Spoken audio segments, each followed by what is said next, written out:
सुप्रभात, नमस्कार। मैं सुधा सक्सेना।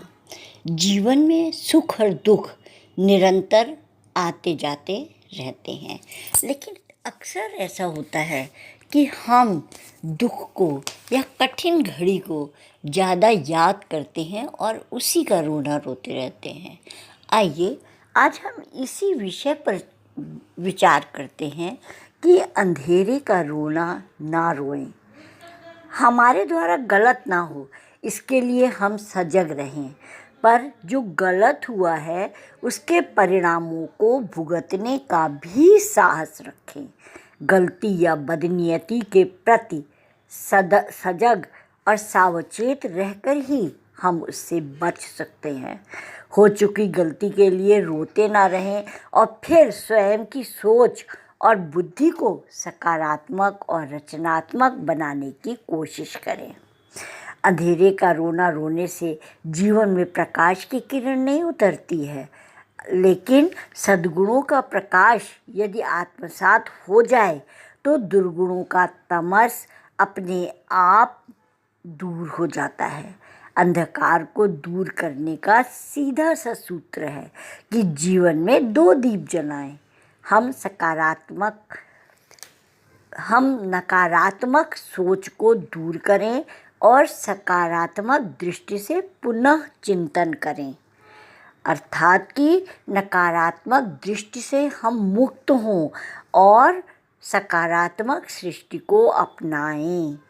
जीवन में चाहे सोच हो या स्वप्न, सब कुछ सकारात्मक बने। हम यह ना देखें कि गुलाब में भी कांटे हैं, वरन यह सोच और दृष्टि रखें कि कांटों में भी गुलाब है।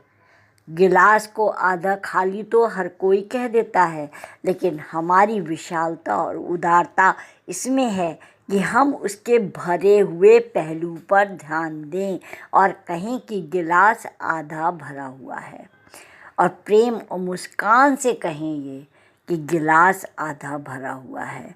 हमारी सोच और जीवन की शैली में ही छिपा है जीवन की हर सफलता का राज। बस आवश्यकता केवल इस बात की है कि वह सकारात्मक हो। वस्तुतः यही है जीने की कला और यही है उसका गुर।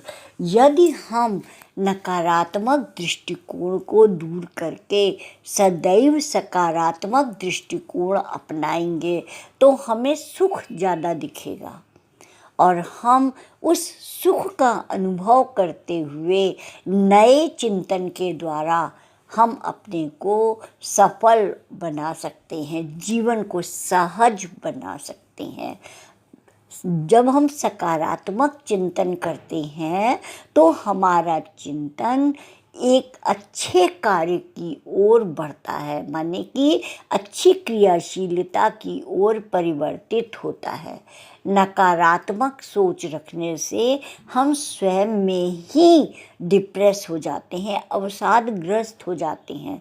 उस समय हमारी सोच स्वयं ही कुंद पड़ जाती है, और इसीलिए कहते हैं कि हर समय अंधेरे का रोना ना रोएं, अर्थात कि हर वक्त दुख को ना याद करें, बल्कि उसको भूलने की कोशिश करें या यह समझने का प्रयास करें कि वह गलती हमसे क्यों हुई थी और पुनः वह गलती ना हो, दोबारा हम उस गलती को ना दोहराएं। यदि हम इस चिंतन की ओर बढ़ जाएंगे और उस कारण को ढूंढ लेंगे तो निश्चित रूप से अगली बार हम गलती नहीं करेंगे और सकारात्मक क्रियाओं के द्वारा हम अपने को आगे बढ़ता हुआ पाएंगे। तो आज इतना ही। आप सबका स्नेह मेरे चैनल को मिला, उसके लिए हृदय से अत्यंत धन्यवाद।